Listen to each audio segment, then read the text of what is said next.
Most mornings, I listen to the news while I make my first cup of coffee.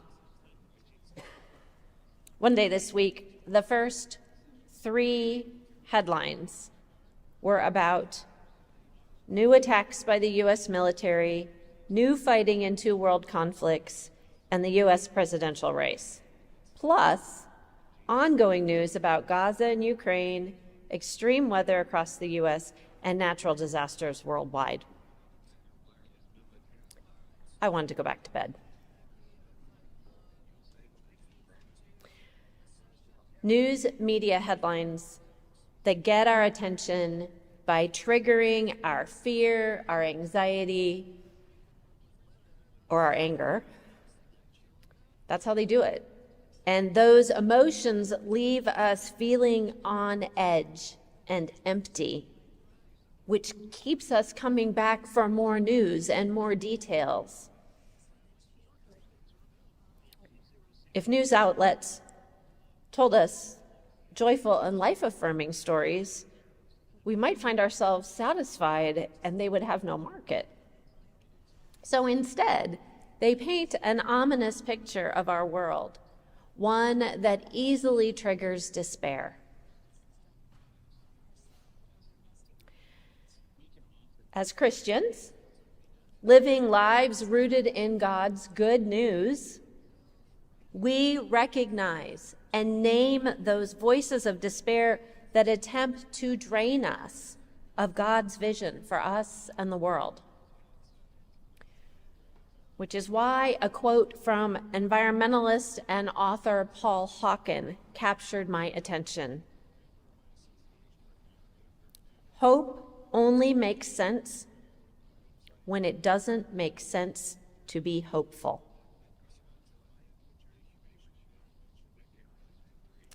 This season of Epiphany relies on hope. In Epiphany, we celebrate, remember, and continue creating the story of the light of Christ that comes into the world, that gradually spreads from a small town in Galilee to the Judean countryside and the city of Jerusalem, and eventually around the globe.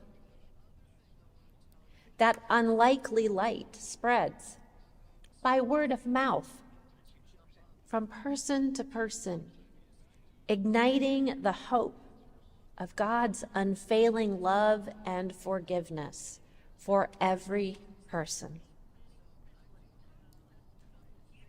It names and centers the experiences of people who feel marginalized and who are oppressed.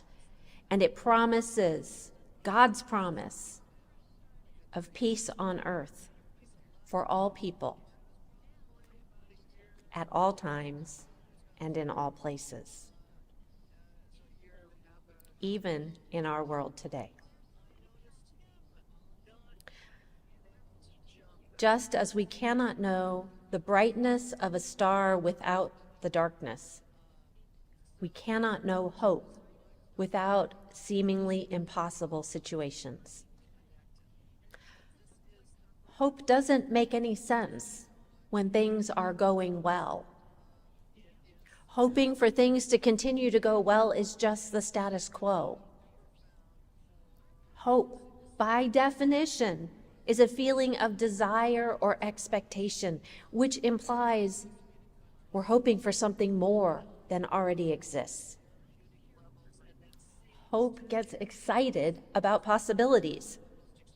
Yes, there will be times when things feel impossible, when we wonder if and how war will ever end, when it feels like our small contribution cannot possibly make a difference in such monumental problems, when changes to the familiar ways things have always happened or always been done mean we don't know what to expect next. This is when hope makes sense. Hope defies and draws strength from the seemingly impossible. Hope grasps a small beam of light on a cold night and coaxes it into a sunny summer afternoon that smells of freshly cut grass and buzzes with bees. Hope says, I have a dream. Let's join our wisdom and creativity together and dare to live it. Hope draws a deep breath and bravely declares, I don't know where we're going either, but let's hold hands and take the next step together, and the next, and the next, until we discover the place that God is leading us. Samuel heard God calling his name in a time when the word of the Lord was rare.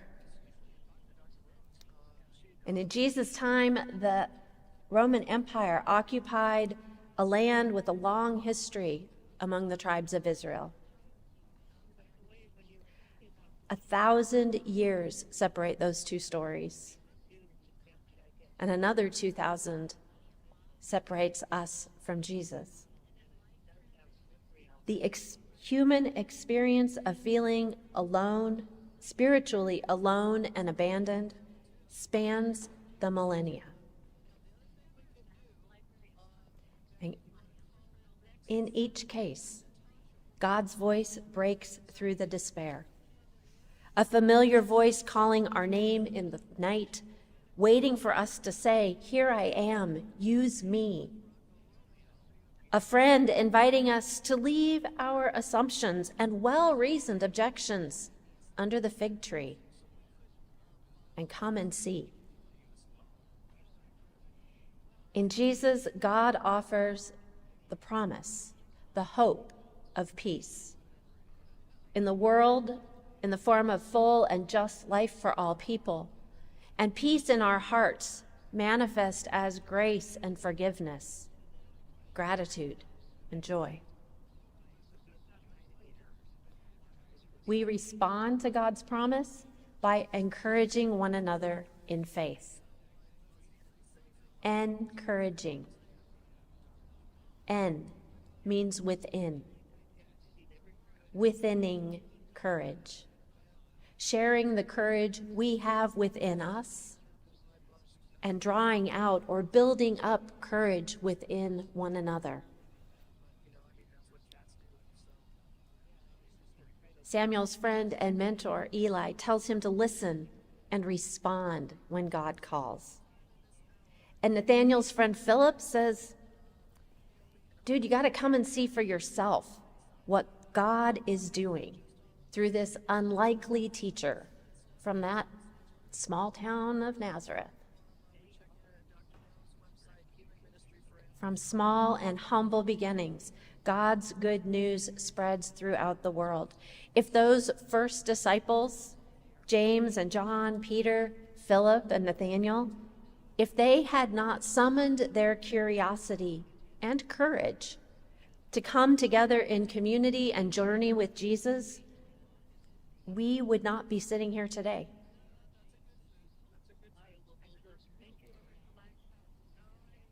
The antidote to our despair is hope. Hope invites us, encourages us to wonder and curiosity, to come and see what God is doing.